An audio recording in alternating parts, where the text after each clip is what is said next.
de suggestions. Vous en faites ce que vous voulez. Si vous les conférences, vous verrez si elles sont bonnes ou ne sont pas bonnes.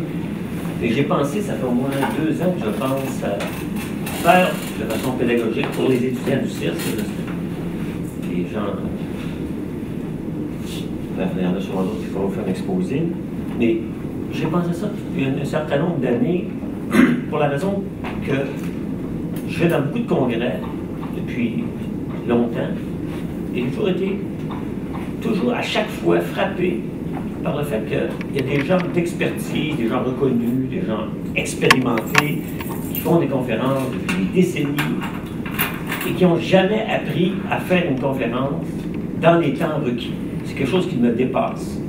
Et je me suis dit, pour me défouler un peu, il faudra qu'un jour je fasse un exposé sur comment, d'après moi, faire un exposé et surtout, qu'est-ce qu'il ne faut pas faire dans une conférence scientifique. Et donc là, surtout que je viens de faire je viens de participer à un colloque international qu'on avait organisé ici, STI 2012, et là aussi j'ai vu les classiques d'erreurs élémentaires faites par des gens qui devraient en savoir davantage après avoir fait eux-mêmes un grand nombre de présentations. Bien sûr, ce que je veux dire, en gros, va correspondre à ce que les gens disent. La question, c'est de savoir pourquoi les gens ne le font pas. Par contre, je vais peut-être des petits points qui vont être plus particuliers. Ce qui est intéressant, c'est que j'ai un de mes collègues, Stéphane Castonguay, qui est chercheur au CIRS aussi, qui m'a envoyé un courriel la semaine dernière quand il a vu l'annonce que j'ai faite, et il m'a envoyé un texte de Paul Edwards, qui est intéressant parce que j'ai appris donc que Paul Edwards, qui est un chercheur qui est... C'est quoi cette affaire-là? Ça, c'est... Donc, tu commences bien. D'ailleurs, ça va faire un exemple de ce que je veux dire. Paul Edwards, donc, c'est un chercheur qui travaille sur l'environnement. Il a fait un livre assez connu qui s'appelle Modeling the World, ou quelque chose de genre, sur l'histoire des sciences de l'environnement. Et qui, justement, a mis sur le web un texte que je pensais avoir amené, mais que j'ai oublié. Comment faire une conférence scientifique. Donc, il me l'a envoyé, donc je l'ai lu en disant, bon, ben, fait fabuleux. Et c'est assez intéressant, ce que j'avais à peu près converge, mais il y a des petites différences qui sont intéressantes. Et donc, vous pourrez trouver le texte de Paul Edwards, que je pourrais peut-être donner la référence à Lucie, qui a 5-6 pages, qui dit ce qu'il faut faire, ce qu'il ne faut pas faire. En gros, je suis d'accord sur certains points, plus de détails. Et donc, l'intérêt, c'est de rappeler un certain nombre de choses que lui ne présente pas. Quand je parle de conférence scientifique, il faut d'abord, la première chose, se dire quel est le temps qui m'est imparti. Et donc, lui ne tient pas compte de ça. Il parle comme si vous exposez, parce que lui, c'est un historien, donc il nous parle surtout des historiens qui arrivent à la conférence et qui lisent leurs papiers. Parce que maintenant, selon les disciplines, les traditions de présentation sont très différentes. Moi, quand je suis arrivé en histoire, j'ai été frappé que les conférenciers arrivent, s'assoient, disent bonjour et lisent leur papier pendant 15-20 heures. Un grand nombre de personnes font ça. Moi, je trouve ça un peu bizarre, parce que moi, je ne viens pas d'histoire, je viens de physique. Et en science, on ne lit pas de papier, on fait une présentation. Et donc, moi, par déformation, je ne lis jamais de papier, je présente. Bien sûr, aujourd'hui, c'est facilité par le fait qu'on peut être soutenu par un PowerPoint, donc ça aide, mais traditionnellement, les historiens ont tendance, et les philosophes, peut-être tu me corrigeras, il y a des vrais profs ici, là, que je connais, des philosophes, où on pourra s'obstiner sur comment faire une conférence, peut-être que c'est différentes philosophies. Mais donc la première chose, à mon avis, c'est de savoir combien de temps j'ai. Donc moi, l'exposé d'aujourd'hui est lié à un aspect très particulier, pas un cours de 3 heures, pas un cours d'1 heure, mais une conférence scientifique dans les congrès, en moyenne, c'est 20 minutes. C'est pas 25, c'est pas 30, c'est pas 10. Donc quand vous savez que c'est 20 minutes, ça vient de fixer le cadre de votre intervention. Immédiatement, ça donne un grand nombre de contraintes et, comme le dit Paul Edwards aussi dans son texte, curieusement, il y a des classiques où le prof lit. Et là, ça, c'est un autre classique. Les gens disent oui, là, ils parlent. Là, ils font ça. Là, ils veulent montrer qu'ils font des comptes du temps. C'est un classique. Là, ils mettent ça. Ça, vous savez qu'après qu'il l'a mis là, il l'oublie. Et là, il lit pendant 15 minutes. Puis là, le président dit il me reste 5 minutes. Ah, il me reste 5 minutes. OK, donc je vais aller vite. Puis, mais j'ai envie, si j'étais le président, je dis mais c'est parce que vous savez que 3 semaines que c'est 20 minutes. Là. pourquoi vous arrivez avec un texte de 20 pages, que vous commencez à lire, puis en plus vous mettez votre montre là. Bon, les gens sont polis, contrairement à moi, donc ils leur disent pas. Et donc c'est ça qui mérite un peu à chaque fois, c'est de voir justement des choses élémentaires et des comportements récurrents qui ont l'air à donner l'impression qu'on tient compte du temps, alors que toutes les fois que j'ai vu ça, les gens enlèvent leur montre, surtout qu'une montre. Si tu avais un numérique, après 15 minutes, fait bip bip, c'est certain qu'il lui t'avertit. Mais c'est normal d'oublier la montre, vous êtes dans une conjoncture un peu stressée, vous lisez un texte, vous devez tenir compte des interventions, donc c'est difficile, c'est pas suffisant de faire ce geste classique de mettre la montre, ça suffit. Donc, une fois que le temps est fixé, vous devez vous adapter au sort à cette question. La deuxième chose qui est pour moi la plus importante, c'est l'audience. Je parle pendant 20 minutes et je parle à qui? Mais de façon curieuse, vous allez voir avec les exemples que je vais donner, qui sont des exemples un peu réels. En général, il n'y a pas de nom particulier, mais c'est des choses que j'ai vues. Les gens, souvent, et c'est un peu insultant, ne tiennent pas compte de l'audience. Lorsque vous parlez à des étudiants qui sont en introduction, vous devez peut-être expliquer un certain nombre de choses qu'ils ne connaîtront pas. Alors, si vous dites le Web of Science, c'est que les gens ne sont pas en bibliométrie, vous allez dire, oui, c'est une base de données faite par une compagnie, vous expliquez, c'est correct. Et si vous êtes dans un congrès international de bibliométrie, et vous commencez par vos exposants en disant, ben moi, j'ai utilisé le Web of Science, dans lequel on a le nom des auteurs, des adresses. Un, vous venez de perdre un temps précieux. Et deux, c'est prendre l'audience pour des enfants de 5 ans. C'est des bibliomètres à qui vous parlez. Vous dites, j'ai utilisé le Web of Science et non pas Scopus.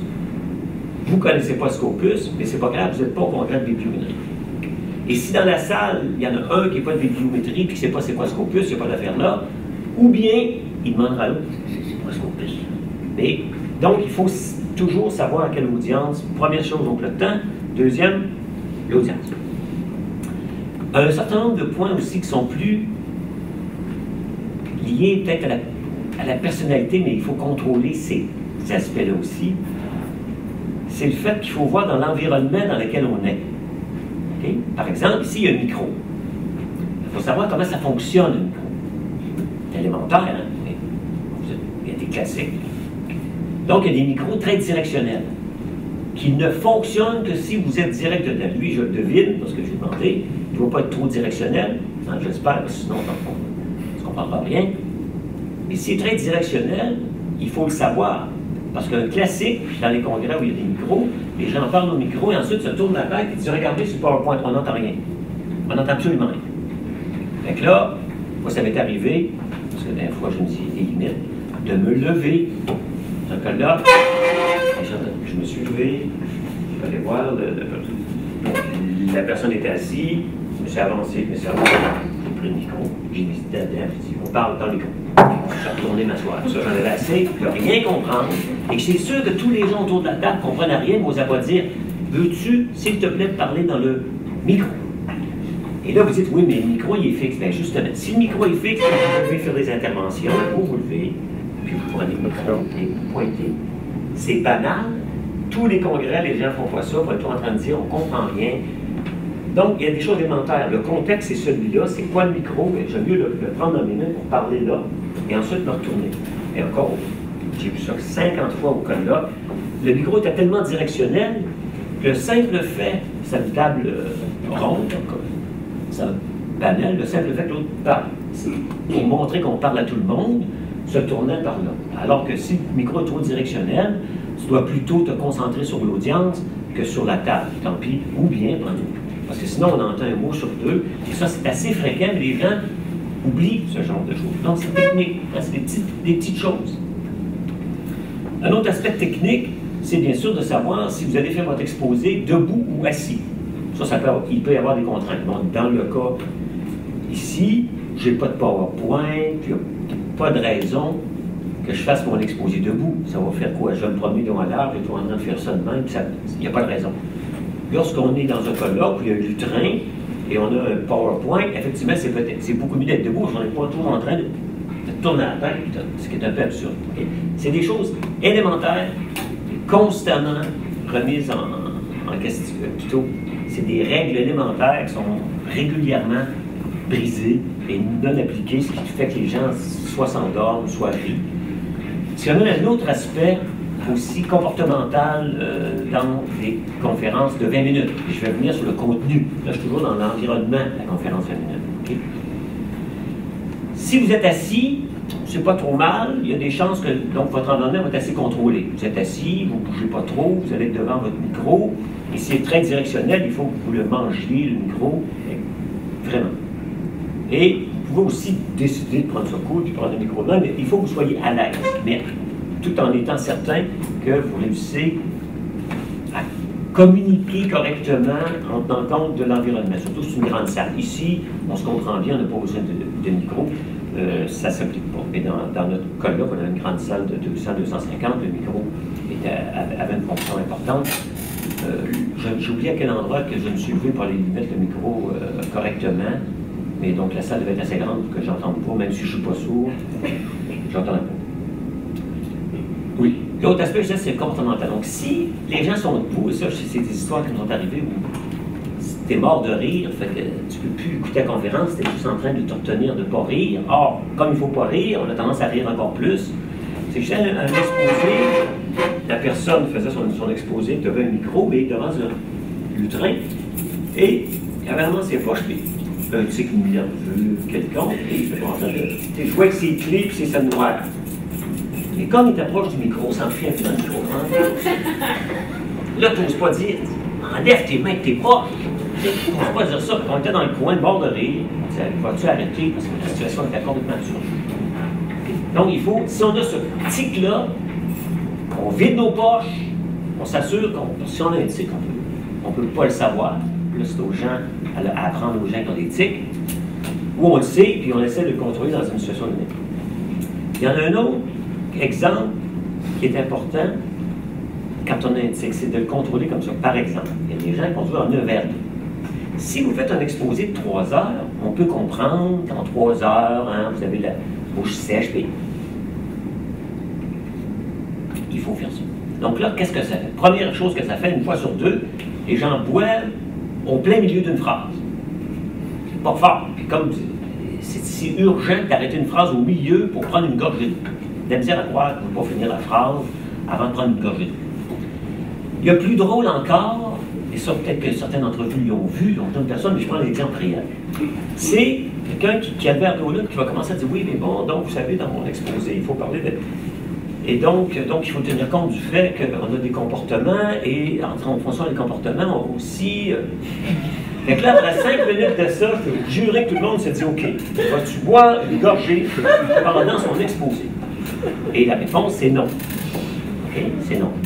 Que l'exposé, il fait 6 fois la personne, prend toujours son verre. Et si elle boit, à ce moment-là, elle fait la même chose, se promène, et là, parle de son exposé, il nous dit bon, OK, je vais discuter de l'affaire. Mais aussi, je voulais vous dire quelque chose. Et là, tu dis, ah, ça y est, elle va prendre une gorgée d'eau. Mais non, jamais. Fait que là, ma solution à ça, c'est de dire, écoute, toi, quand tu fais un exposé, il n'y a pas de verre d'eau sur la table, il n'y a rien. Okay? Concentre tous ces verres d'eau, parce que les gens viennent complètement déconcentrés, ils ne voient que le verre d'eau bouger d'un endroit A à un endroit B. Okay? C'est un détail, mais ça joue dans l'interaction, ça joue dans la concentration que les gens ont en vous écoutant. Okay? Voilà. Ça, c'est pour le contexte. Si vous avez des bons exemples de contexte, ou si j'en oublie, mais ça me donne une idée un peu de dire, je fais un exposé, je contrôle mon environnement, je connais mon audience, et je sais le temps de parole que j'ai. Ça, c'est la base consciente, réflexive. Et le mystère chez les académiques, c'est qu'il y en a qui font les exposés depuis 20 ans et qui ne sont pas réflexifs pour 5 sous. Ça, j'avoue, je n'ai pas percé ce mystère. Ce qui m'amène maintenant au contenu. Vous avez 20 minutes. Okay? Donc, en général, vous allez avoir un PowerPoint, parce que bon, quand on a un exposé, on a un exposé avec un contenu, on a une hypothèse. À mon avis, le plan de base pour un exposé de 20 minutes, pas de 25, c'est l'intro qui définit la problématique, la question, puis le contexte. Pourquoi je travaille sur ça? Hein? Si vous êtes un contrôleur de bibliométrie, si c'est rapide, tout le monde sait que vous faites de la bibliométrie, mais vous faites quoi à la bibliométrie? Pourquoi vous faites telle chose? En 2 minutes, c'est fait. La méthode, qui est la partie la plus mal faite, à mon avis, dans les exposés, c'est 3 minutes. Et là, et ensuite, ça vous laisse les résultats, donc l'analyse, la présentation des résultats, des tableaux, des citations, si vous êtes plus historique, 13 minutes, et une conclusion de 2 minutes. En gros, ça, c'est 20 minutes. Okay? En termes de PowerPoint, ça veut dire, il n'y a pas de règle absolue, mais un ordre de grandeur, c'est que déjà, si vous avez 20 images, ça ne marche pas. Là, les gens me disent, oui, j'en ai 20, mais pas de problème, parce que les premiers, je les passe 5 secondes. On sait très bien que c'est pas ça qui se passe. Ils commencent, puis là, ils sortent, là, ils perdent un peu de contexte, ils deviennent un peu nerveux. Là, ils passent 4 minutes sur un PowerPoint, ils s'en ont pas aperçu. Là, il y a 4 minutes. Moi, je le fais régulièrement, j'aime ça observer de façon à la Goffman, les exposés en disant, il s'est planté dès la 3e image, comment il va atterrir, parce que ça ne marche pas, 25 points. Fait une douzaine, 2 x 12, 24, 2 peut-être à 20, une dizaine, et il n'y a pas besoin de beaucoup plus que ça. S'il y a beaucoup trop de résultats, ben à ce moment-là. Et là, il y a des types de PowerPoint. Si vous êtes une étude quantitative, ben c'est facile. Vos PowerPoint, c'est des images, des graphiques, puis des cours. On chauffe une bibliométrie, c'est essentiellement des images, des graphiques. C'est facile, on pointe, on explique les cours, on commente ça. Si c'est plus historique, il peut y avoir des citations, par exemple, dans des analyses qualitatives, un extrait d'un entretien, il peut y avoir. Et c'est là que le danger commence. Vous avez le classique qui a été défini par tout le monde et critiqué par tout le monde, et que tout le monde continue à faire, du PowerPoint écrit en caractère 8 avec 15 lignes et demie à lire. Ça n'a aucun sens. Pourquoi? Parce que 20 minutes, c'est un message que vous donnez. Vous dites, OK, voici le titre de mon exposé, et là, il faut que vous trouviez un titre accrocheur un peu, d'où le fait, moi j'ai mis un titre un peu bizarre, comment ne pas faire une communication scientifique. Je n'ai pas dit comment faire une bonne communication scientifique. Tout ça de nous, ou ce que je trouve encore plus cucu, tout ce que vous voudriez savoir, c'est une communication scientifique et vous n'avez jamais osé demander. Ça, c'est pas chose à faire. Donc, c'est votre personnalité qui est dans le titre. Vous pouvez faire ça plus haut ou non, mais le titre doit être clair sur l'objectif. D'où, d'ailleurs, une critique de mon titre, de dire « Ah, mais comment ne pas faire une communication scientifique? Ton titre n'est pas bon. » C'est bon, pourquoi? Ben, c'est parce que ça peut être compris que comment éviter de faire une communication scientifique.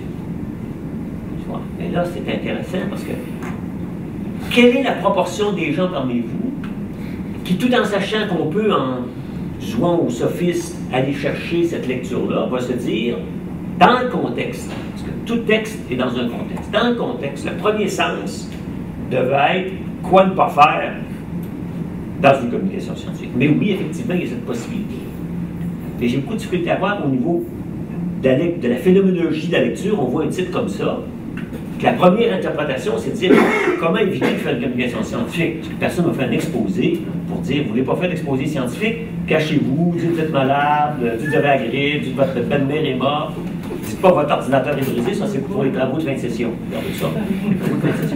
Donc, il y a une ambiguïté dans le titre, et un certain nombre m'ont dit oui, le titre est ambigu, c'est ça qui est comique. Donc, il faut que vous soyez conscient du titre que vous mettez dans une communication pour attirer l'attention. Si vous utilisez un PowerPoint, et j'en ai vu encore, et d'ailleurs, je l'ai fait à Paris, je l'ai fait ici, je suis allé voir les gens après, j'ai dit, écoute, regarde ton PowerPoint. Là. Fond bleu sur rouge. On voit rien. On voit rien. OK? Ah oui, puis ça c'est le classique toujours. Ah oui, mais c'est parce que, effectivement, sur mon écran, le contraste était plus grand, mais comme quand vous allez dans un concret, vous n'utilisez pas votre propre machine, les nuances, les contrastes de chaque machine sont différents. Et donc, à chaque fois, on dit ça, oui, mais c'est vrai. Mais comme vous le savez, mettez donc noir, fond blanc, texte noir. Vous lisez un livre, là, noir sur blanc, pas trop. Un PowerPoint dans une communication de 20 minutes, c'est pas une opération de stylistique ou d'esthétique. C'est de la communication, les gens doivent voir. Et je comprends, j'ai vu des choses jaunes, avec vert, j'ai vu partout une combinaison que je me suis dit, où ces gens-là ont la tête? Est-ce qu'ils savent que le monde doit le lire, le PowerPoint? Ou bien non, ils ne réfléchissent pas, ou je comprends pas. Basic, noir sur blanc, tout le monde le voit, il n'y a pas de problème. Et bien sûr, dans un PowerPoint, c'est écrit assez gros qu'on le voit à la fin, sinon on n'a pas de PowerPoint.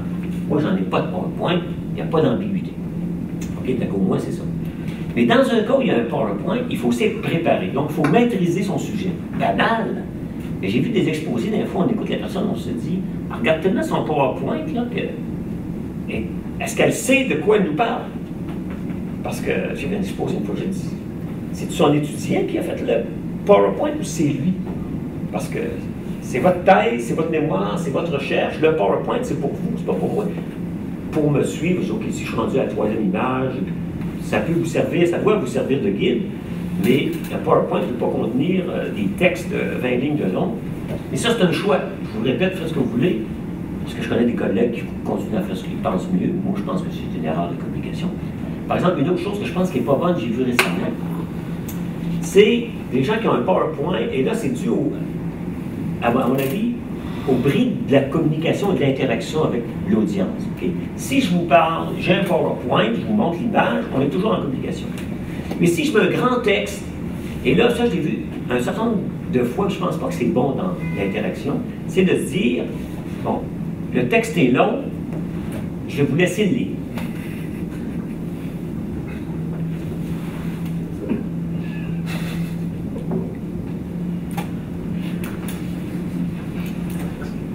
Bon, vous l'avez probablement lu. C'est quoi l'affaire? Là, ça fait 30 secondes, on est mal à l'aise, on lit. Puis moi qui lis lentement, j'ai jamais le temps de tout lire de toute façon. Je me dis, ça ne me tente pas là, de lire 15 lignes sur un PowerPoint. Là. Puis là, pendant ce temps-là, il y a un silence, les gens sont un peu mal, ils lisent comme la petite école. Je pense qu'en communication, ça se fait pas. C'est de quoi sur le PowerPoint, c'est des éléments de base, ou vous le lisez. OK? Mais faire un silence de 30 secondes pour dire lisez le PowerPoint, moi, je pense que c'est mauvais. Puis après, il faut reparler après. Puis là, on parle pendant 20 minutes, on occupe son 20 minutes, on optimise le message. Et donc, il faut savoir qu'on parle. Donc, l'intro, c'est quoi? C'est de se dire, effectivement, pourquoi j'ai fait telle étude, quelles questions je pose. Donc, la problématique, c'est ça au sens large. Il y a une question qui se pose dans un contexte donné. On croit ci, on croit ça. J'ai voulu mesurer ça ou j'ai fait une étude sur ça. La méthode, la partie la plus courte. Pourquoi? Parce que la méthode, les gens sont là pour entendre vos résultats. Quand ils vont écouter vos résultats, s'ils pensent que c'est bizarre, là, ils vont lever la main après, à la fin, ils vont poser des questions. C'est quoi? Mais ta méthode, c'est quoi? J'ai vu récemment un exposé dans un congrès, puis là, c'est un de mes étudiants. Là, je l'écoute, et là, je regarde la montre. Puis là, ça devait faire au moins 5 grosses minutes minimum sur un exposé qui avait des résultats empiriques. 5 minutes sur la méthode. Et là, je regardais, je me dis, d'accord. Donne-moi la pause. La méthode, c'est pas important. C'est important pour votre recherche, la méthode, vous l'avez faite. Mais si vous passez 5-10 minutes, les gens sont là, oui, c'est ça. On sait que si vous avez une base de données, il faut la nettoyer. On devine, on espère que vous l'avez fait. OK? Si vous ne l'avez pas fait, les gens ne sauront pas parce qu'ils prennent tellement pour acquis que vous avez des données, vous les connaissez. Puis là, oui, ici j'ai le nom. Puis après ça, il a fallu que je tienne compte du fait que j'ai pas trop de. On vous fait confiance là-dessus. Vous dites, j'ai une étude quantitative, la base de données c'est ça. J'ai étudié la variable X. Là, commencez à dire, bien, pour la variable X, là, j'ai fait un sondage auprès de 228 personnes avec un taux de réponse de 22 %. Quelqu'un qui tripe sur ça, il vous posera la question à la fin, donc on va bouffer son temps à lui, et non pas votre temps sur l'analyse et le résultat. Et en 20 minutes, à mon avis, l'affaire à ne pas faire dans le premier image du PowerPoint, que je vois encore souvent, je regarde toujours le temps, ça part 30 secondes. Okay? C'est dire, bon, puis là on nous montre le PowerPoint, première image, le plan de mon exposé, 20 minutes. Les gens ne sont pas encore assez Alzheimer pour un exposé de 20 minutes de se faire dire, je vais d'abord, et je vous le dis, j'ai fait ça maintenant, je vais d'abord faire l'introduction. Je suis en train de le faire. Là, je dis que je fais l'introduction. C'est écrit introduction. Après l'introduction, je fais la méthode. Tout le monde sait que c'est ça que tu vas faire. Tu as 20 minutes. Si tu as 3 heures, tu écoute, on a un cours de 3 heures, là, je vais diviser ça en 2 parties. Je pense que ça vaut la peine de faire un plan. En 20 minutes, on sait que vous allez parler de telle chose. Vous dites en gros la méthode. Puis le monde, ce qu'ils veulent, c'est le résultat et l'interprétation. On va là pour du contenu, pas pour la méthode 101 qu'on rabâche. Puis à la fin, à chaque fois que les gens perdent 5 minutes à la méthode, ah, ben j'ai pas eu le temps, ah, ben j'ai pas le temps de vous expliquer ce détail-là, donc je vais conclure. Puis dans leur conclusion, ils ramènent quoi? L'introduction. On n'est pas Alzheimer, on a entendu l'introduction, on sait la méthode. C'est quoi la conclusion? La conclusion, c'est le message clé. Donc, si vous savez de quoi vous parlez, vous êtes capable de dire en 1 minute, moi, j'ai démontré que, contrairement à ce qu'on croyait, il existe une telle chose qu'un effet Mathieu, qu'un effet Saint-Mathieu du facteur d'impact. Okay? J'ai démontré ça comment, je vous ai dit comment. Et maintenant, il faudra peut-être ou bien vous concluer avec ça, ou vous dites, ben là, maintenant, c'est pas complet, je voudrais quand même, dans une étude ultérieure, vous pouvez faire de l'annonce du futur si vous voulez, mais il faut que ça se ramasse en 2 minutes, la conclusion, et elle suit naturellement du cœur de l'exposé, qui est les résultats. Okay? Et là, arrive la période de questions qui vont dire, oui, c'est intéressant vos résultats, et là, c'est normal qu'ils peuvent revenir à la méthode. Il n'y a pas de problème. Parce qu'effectivement, il va dire, oui, tu as tel résultat, ah, très bien, je veux revenir à ça. Et si vous perdez trop de temps sur l'intro et l'autre, vous n'avez pas le temps pour présenter vos résultats. Et là, vous dites, ah oui, il me reste juste 1 minute. Puis là, quand vous dites, ah, il me reste 1 minute, je n'aurai pas le temps de présenter, on ne fait pas ça. Là, vous venez de perdre un autre 30 secondes à dire que là, vous êtes en train de penser que je vais tourner des pages et donc je vais aller tout de suite à la conclusion. Non, il faut le faire, pas le dire. Il faut faire ça. Il me reste 1 minute, merci. Et là, débrouillez-vous, sacrant. Normalement, d'ailleurs, dans une conférence où il y a un bon président, il vous montre un 5 minutes, et là, ça vous fait le temps de vous rajuster si vous avez dépassé. Si vous avez suivi mes règles, vous ne dépasserez jamais les 20 minutes. Et donc, dans les questions, autre chose à éviter, à mon humble avis, faites ce que vous voulez, c'est quelqu'un pose une question, vous dites, ah, très bonne question. Très bonne question, vous venez de gaspiller encore du temps à dire des banalités, et surtout, vous sous-estimez peut-être le caractère un peu condescendant. Hein? Bonne question, ça veut dire tout au fond, je pensais que tu poserais une question un peu stupide, mais finalement, j'étais un peu surpris. Donc, hey, bonne ta question, Coco. Okay? Je pense pas qu'on est là pour donner des bons points. Parce que dire c'est une bonne question, quel contenu que ça véhicule? Hein? Rien. Sinon, de dire, tu es moins con que tu en as l'air. Donc, on vous pose une question, on répond. Vous avez 10 minutes pour répondre. On répond aux questions, on est communicatif dans un cadre 20 minutes. Si vous avez 3 heures, comme moi j'ai une heure, donc là, je peux digresser, je peux aller autour, je peux faire quelques blagues. Dans l'exposé de 15 minutes, s'il est bien exposé, il y a de la place pour, si vous êtes capable, si vous êtes bon en communication. Tout le monde n'a pas la même facilité de communication, ça ne pose pas de problème. On ne transformera pas tous les gens en communicateurs, mais si on est conscient de nos contraintes, nos capacités, si on sait par contre que sortir des blagues à l'improviste, c'est pas notre fort, on n'essaye pas. Ça, j'ai vu ça, je dis non, c'est pas ton fort, là, fais pas ça. Parce que là, tu commences quelque chose, puis là, tu es parti à filer une métaphore, puis tu t'aperçois que tu as les yeux, pas là, quand même enterré. Reste dans ton texte, il y en a qui font les exposés, assez carrés, un peu nerveux, mais ils restent dans leur texte, ils le font dans le temps, bon, j'ai fait ci, j'ai fait ça, ils n'ont pas un gros sens de mot, mais au moins les exposés est clair. Fait que quand on dit, bon, il faut mettre des blagues dans l'exposé, si vous êtes capable de les contrôler, puis si vous n'êtes pas à l'aise avec ça, vous faites 20 minutes, c'est le temps habituel des colloques, et que vous allez d'un colloque, que ce soit l'ACFAS ou notre colloque international de scientométrie, ou dans des conférences partout aux États-Unis, en histoire des sciences, en sociologie des sciences, c'est le pattern habituel, et donc il faut s'y habituer et vivre avec, et éviter donc tous les tics qu'on peut avoir et nos infirmités individuelles, il faut les contrôler. Moi, j'ai les miennes, elles sont évidentes. J'ai des stratégies pour les contrôler. Si je vois que ça ne passe pas, je le vois venir et je change de phrase pour ne pas être pris à dire des mots que je ne peux pas prononcer.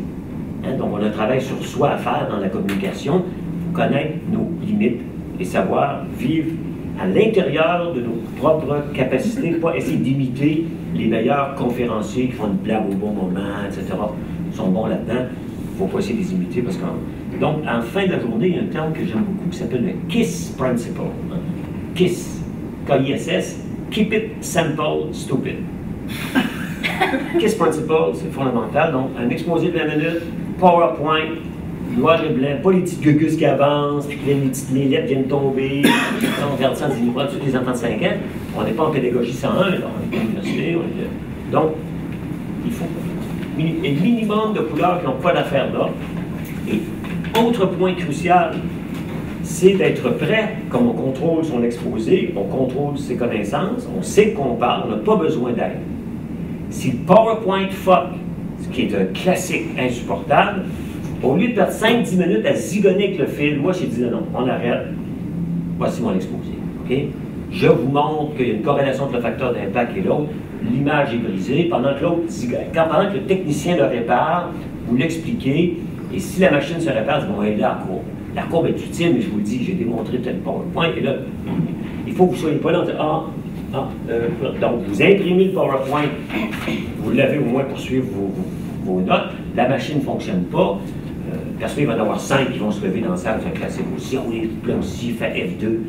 Quand je suis président, je dis non, tout le monde va s'asseoir là, parle, on n'a pas de temps de parler avec cette machine-là, nous retarde d'une demi-heure. Fait il faut même être prêt à ce que ça ne marche pas l'affaire. Donc, quand vous préparez votre PowerPoint, vous dites, j'ai un PowerPoint, mais s'il ne fonctionne pas, qu'est-ce que je peux dire? À mon avis, il y a peu de choses que vous ne pouvez pas dire en 20 minutes sans le PowerPoint.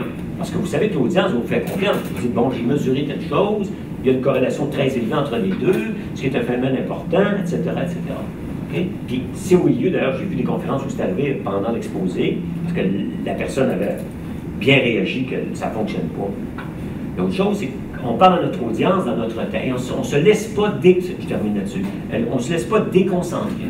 Genre, je parle, il y en a qui font ça, tu te dis, tu nous fais-tu un exposé? Qui parle, puis là, quelqu'un rentre dans la salle, là, il arrête, regarde-moi dans le comme si tu es en train de dire, là, pourquoi tu arrives en retard? Non. Tu fais un exposé, quelqu'un rentre, surtout dans les conférences, les gens rentrent, les gens sortent, puis il y en a qui se laissent déconcentrer assez vite, vous parlez, il y en a un qui tombe sans connaissance, ça ne vous perd pas, vous faites un exposé, quelqu'un va le ramasser, puis va appeler le 9 à 1. Vous êtes là pour l'exposé, faites votre 20 minutes. Bon, s'il dit c'est une bombe, peut-être que vous voulez sortir, là. Mais l'idée de base, c'est qu'il y a trop de communicateurs qui se laissent déconcentrer par des petits détails, où ils voient le technicien arriver, puis ils le regardent. Non, le technicien, il fait sa job dans un contrat de faire remarquer l'appareil, vous parlez. Donc l'idée, c'est le but de tout ça, c'est que vous devez communiquer le message le plus important, c'est votre recherche à atteindre des résultats. Ces résultats-là sont significatifs, ont telle signification, sont importants, et vous concluez en général, si vous concluez en temps, non pas 5 minutes en retard, les gens vont être dans une disposition meilleure aussi pour poser des questions. Et là, il sera toujours temps de revenir. Parce qu'évidemment, dans les questions, il y a toujours les gens qui disent, ça c'est un autre classique, là. Ah, monsieur, vous n'avez pas parlé de telle affaire. Ben non, Coco, j'ai 20 minutes. C'est une autre. Donc, moi, je leur dis pas, j'ai envie de dire, j'avais un exposé de 3 heures, j'en aurais parlé. Donc, j'en ai pas parlé. Mais tu veux, j'en parle, mais pose ta question. Au lieu de dire, j'en ai pas parlé, là, pose-moi la question. Je leur dis pas, là, mais des fois, j'ai envie de dire que quand on pose des questions, c'est pareil. On peut se mettre de l'autre côté. Quand on pose des questions, c'est oui, vous avez dit telle affaire, j'ai pas trop compris, ça veut dire quoi? Direct. Parce que vous avez 10 minutes de questions, puis si vous prenez le terrain, les autres en arrière, c'est ce gars le Coco, là, il a voulu faire son smart. Fait qu'il a commencé, parce que moi j'ai connu un de mes étudiants qui avait toujours la manie de poser la première question et qui commençait toujours par un résumé d'exposé. Donc j'ai dit, tu m'arrêtes ça, tu me refais jamais ça en public. Parce que quelqu'un qui lève la main et dit, oui, dans votre exposé, vous avez bien montré que, est-ce que c'est parce que je ne l'ai pas exposé, mon exposé? Tu penses que les gens n'ont pas compris? Ou tu penses que ce que je dis, c'est pas ça que j'aurais dû dire? Donc, il faut être conscient que quand on intervient, on fait un message subliminal en même temps. J'ai dit, toi, quand tu interviens, puis tu résumes avant de poser la question, ça peut être perçu comme le fait que la personne elle-même n'a pas fait un exposé assez clair pour que l'audience comprenne. Tu poses la question. Et bref, et expliquer le contexte. Donc, finalement, avec un petit préambule, tu avais dit telle chose, je n'ai pas trop compris. Puis ensuite, merci. Tout s'asseoir. Puis ça fait pour un micro après, mais encore une fois, communiquer en fonction de prendre pour acquis que l'audience a compris et là, c'est votre rapport de vous avec le communicateur et on n'est pas là dans la communication pour donner des bons, personnellement, pour donner des bons points, on n'a pas le temps. Alors, j'ai bien aimé votre communication, je vous en remercie. Sur ce QQ, l'inconvénient intentionnel, c'est pas une place pour faire ce genre de choses. Et les gens s'attendent à ce que vous posiez des questions, parce qu'ils en savent autant que vous, on évite les banalités et on communique. Ensuite, il y aura le cocktail, et là, on aura tout le temps de discuter plus en détail. Donc voilà ce que je voulais exposer comme étant, à mon avis, les bases Si vous voulez plus de détails, si vous êtes en désaccord, vous pensez non, non, non, il faut mettre le plan en premier, intro, métaux. Moi, je pense que vous venez de perdre 30 secondes précieuses. Il n'y a personne qui ne sait pas que si vous êtes en avant, la première chose que vous allez faire, c'est dire pourquoi vous avez travaillé dessus. La deuxième chose, c'est commencer à présenter les résultats. Et comme les résultats dépendent de données ou d'enquêtes, vous allez dire ça en gros, mais pas dans le détail. Puis les gens, justement, il y a une surévaluation, une surimplication due à une forme d'insécurité sur la méthodologie. La méthode, c'est bien fait, on le prend pour acquis. Puis sinon, dans les résultats, on y reviendra. Mais moi, je pense qu'il faut tenir compte. Moi, quand on me demande de faire une intervention, la première chose que je demande, c'est j'ai combien de temps? Quand j'ai une conférence à faire, j'ai combien de temps? J'ai-tu 30, 45 minutes? C'est pas pareil. 45 minutes, c'est non. 30, c'est déjà 15 de moins, mais c'est beaucoup moins. Quand j'ai 2 minutes, je dis OK, 2 minutes. Là, je dis OK, je vais me préparer, mais 2 minutes, là, tout, c'est tout de suite. Donc, quand vous avez 10 minutes de questions et réponses, si vous voulez 4 parce que les gens sont heureux après une communication d'avoir des questions. Il y a du quoi de plus déprimé, vous finissez vos exposés, pas de questions. Et ça déprime quelqu'un total. C'est pour ça qu'un bon président pose une question tout de suite. Hein? Il regarde la salle, puis OK, tout le monde dormait, puis il dit oui, j'ai une question. Ça fait partie de la fonction du président. Pas faire l'exposé, la chose coiffée comme président de séance, mais pour l'instant, vous n'êtes pas à l'étape de président de séance, vous êtes à l'étape de présenter une communication. Fait que c'est à votre tour maintenant. Si vous avez des questions, des commentaires, là, j'ai réussi à me défouler sur toutes les observations que j'ai faites dans des années sur pourquoi les gens continuent à ne pas suivre des règles assez élémentaires, qui, pour vous rassurer, sont à peu près les mêmes que Paul Edwards, à l'exception du fait que lui, il parle comme si les conférences duraient 1 heure. Donc, c'est plutôt, lui, il parle d'historiens qui lisent leur papier dans des départements où ils sont invités. Donc, il insiste sur le fait qu'au début, il faut résumer, puis à la fin, il faut résumer. Non, pas en 20 minutes. En 20 minutes, on avance droit. Voilà. J'ai terminé.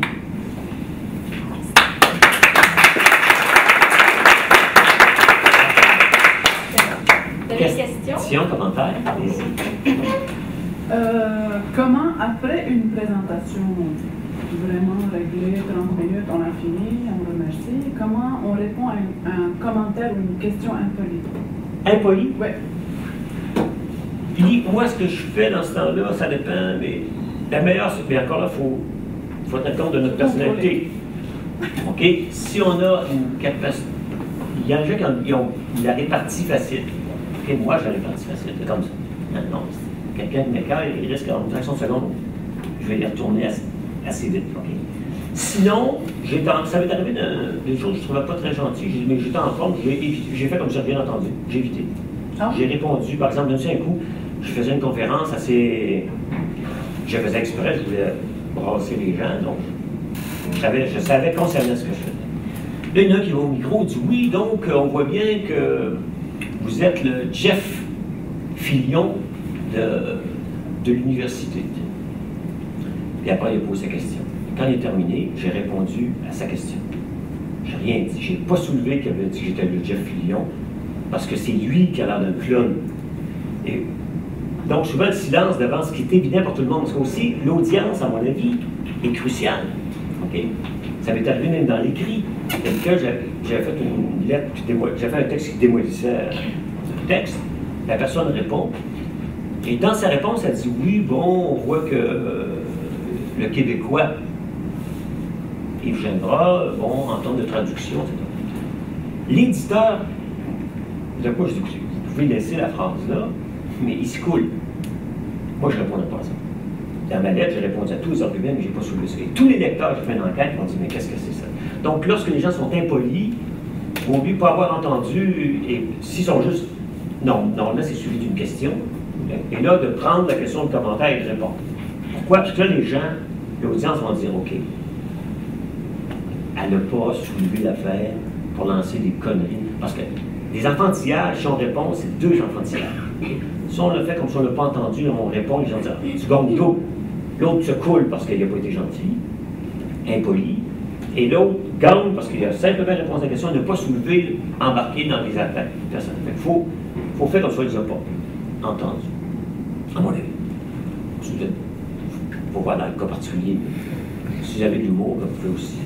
Une petite spécification, c'est quelqu'un qui m'a dit, par exemple, oui, mais où sont tes acteurs? On ne voit pas tes acteurs dans l'analyse. Ah non, ça c'est... Non, ça c'est pas le ton.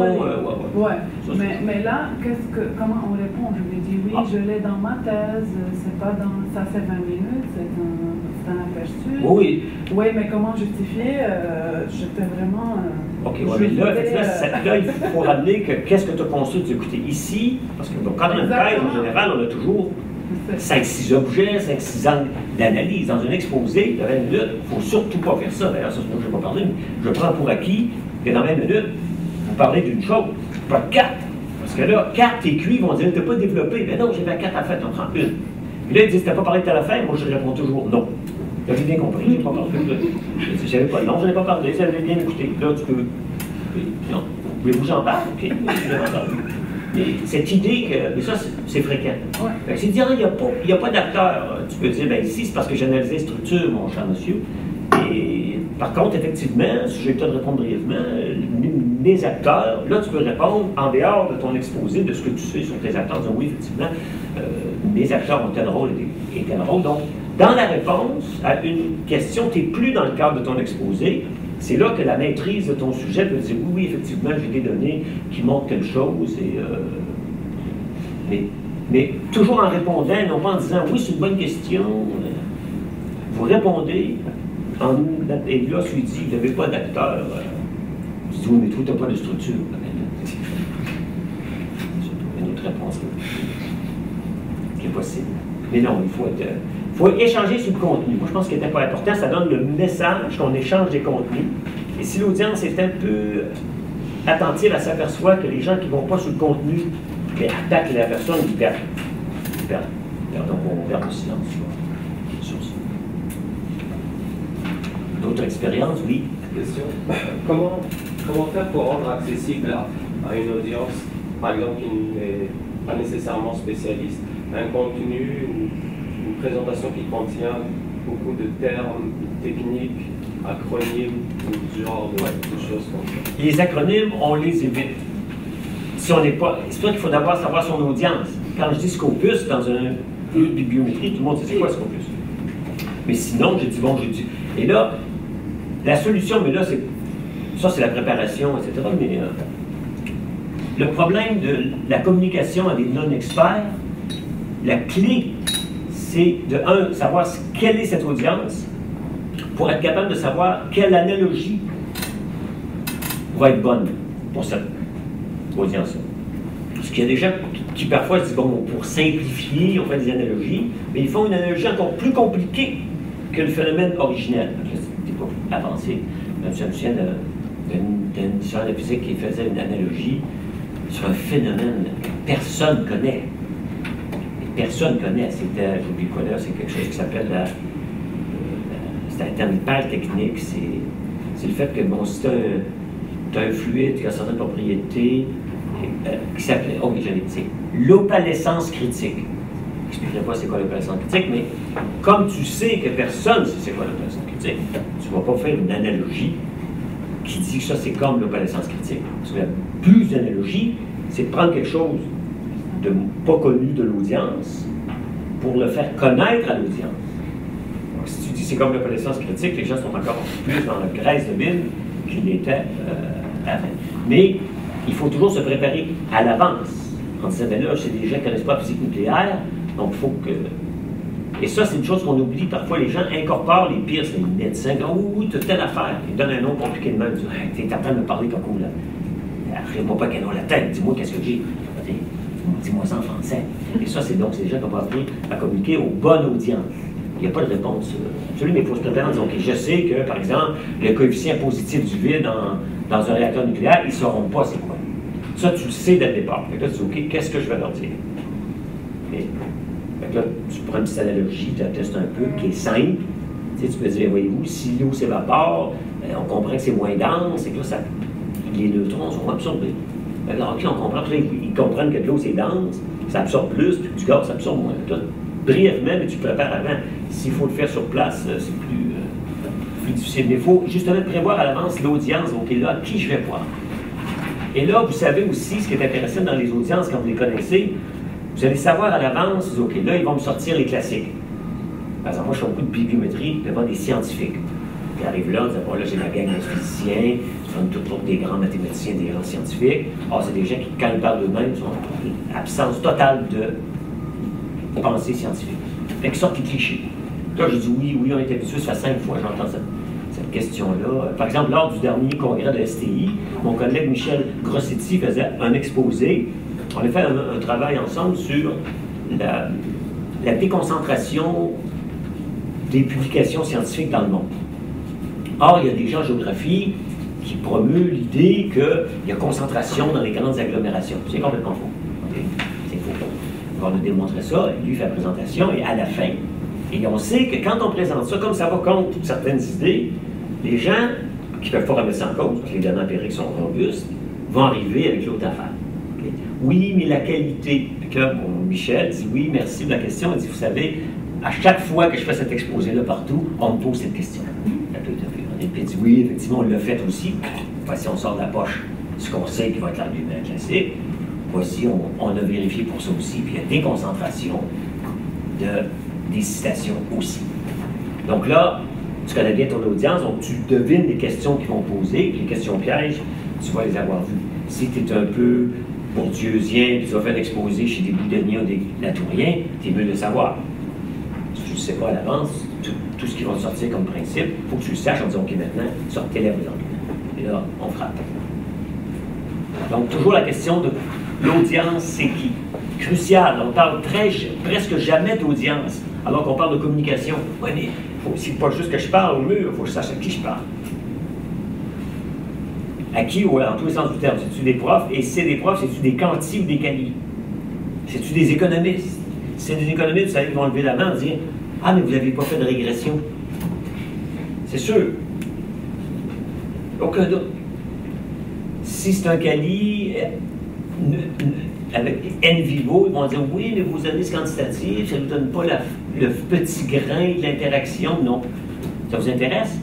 Faites-le. Donc, il ne faut pas avoir peur de dire, ben moi, je ne fais pas ça. Il ne faut pas penser, oui, je fais. Non, on ne peut pas tout faire. J'ai fait ça, c'est intéressant, mais ça ne m'intéresse pas. Donc, allez le faire, puis j'écouterai votre exposé, là, caricature. Mais c'est pour vous dire qu'il faut que vous soyez conscient de ce que vous faites et que vous dites non, j'ai fait ça, c'est important, et c'est complémentaire, ça ne contredit pas telle chose.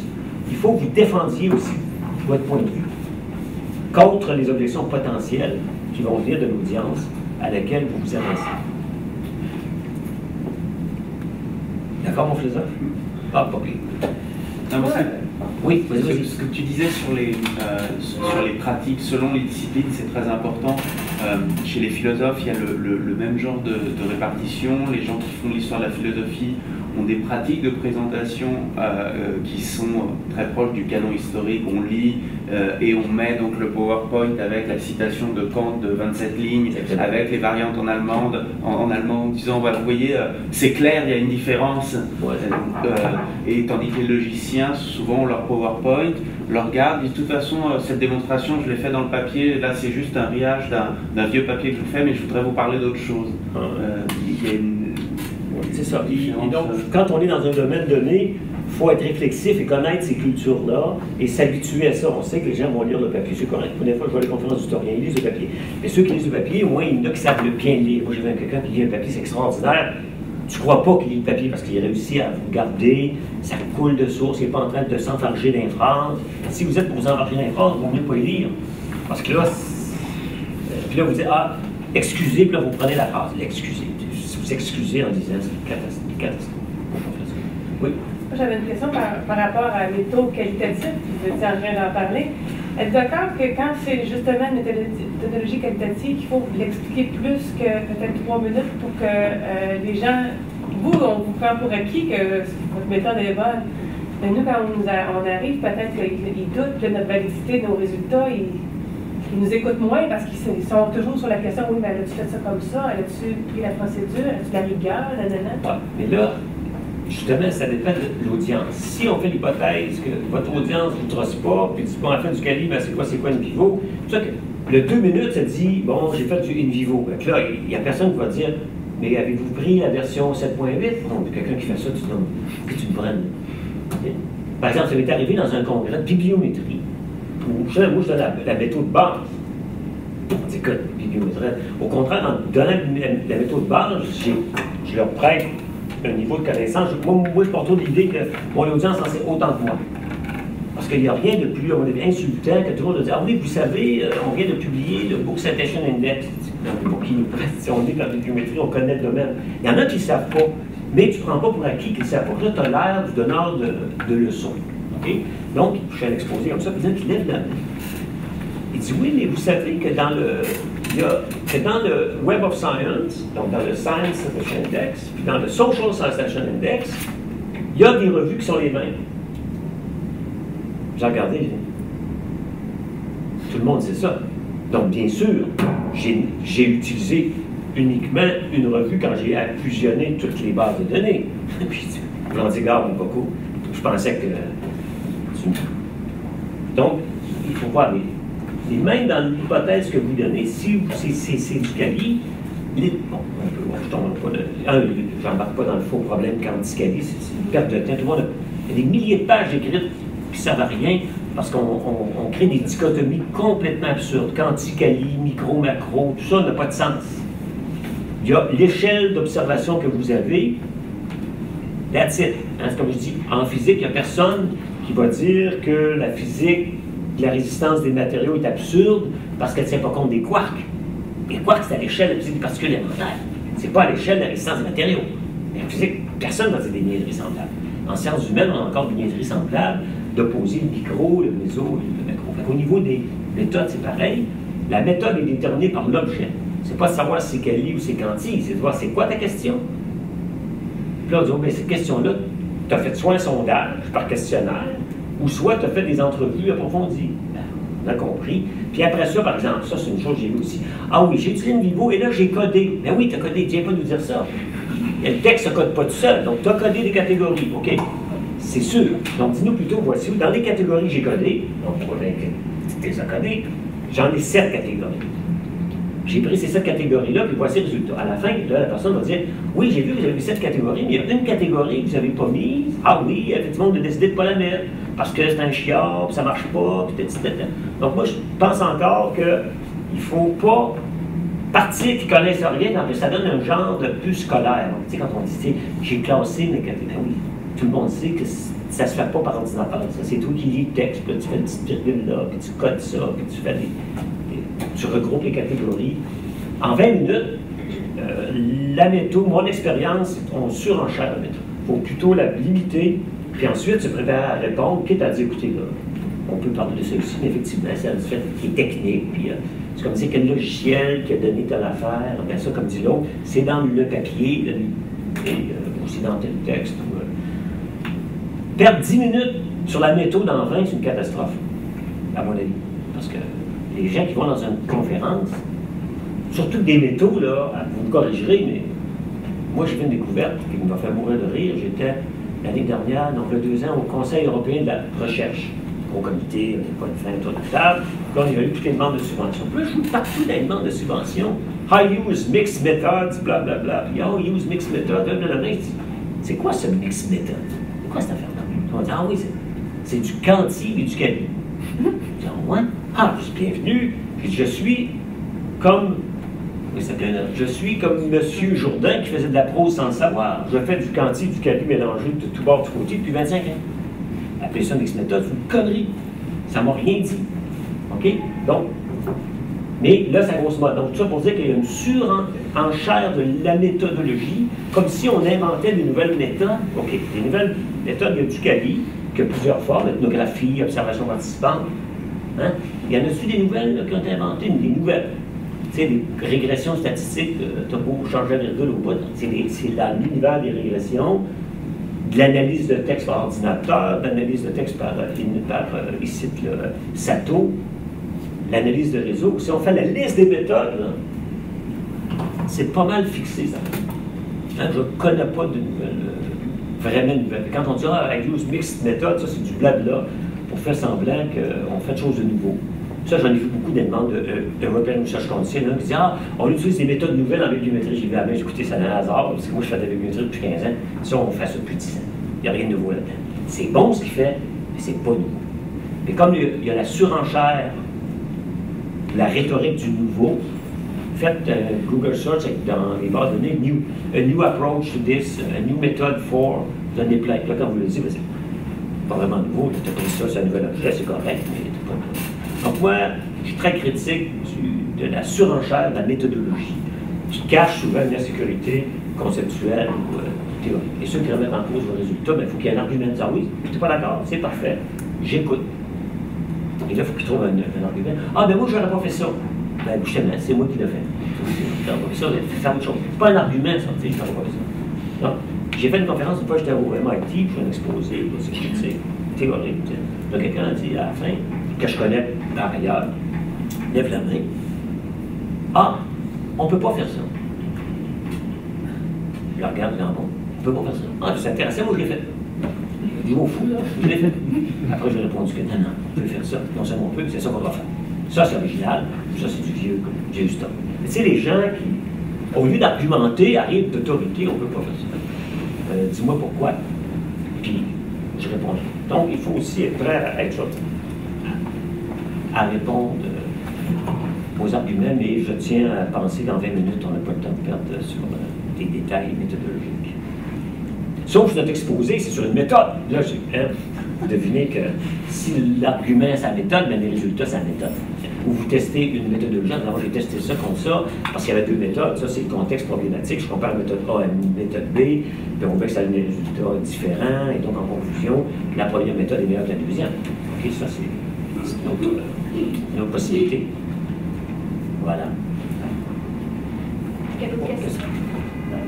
Parfait, on est 5 minutes en temps. C'est bon. Alors, je vous remercie. Merci, M. Gingras, pour cet exposé.